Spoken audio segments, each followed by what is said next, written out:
Hey guys, in this video we're going to take a look at how you can turn on or turn off always show Siri captions for Siri responses on the iPhone 15 series.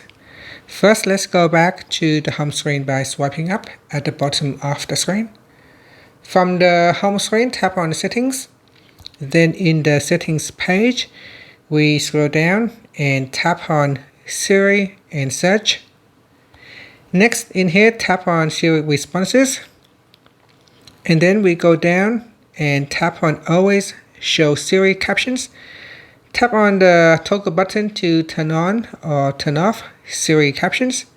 When this is switched on, the phone will show what Siri says on the screen. And that's it. Finally, you can swipe up to go back to the home screen. Thank you for watching this video. Please like and subscribe to my channel for more videos.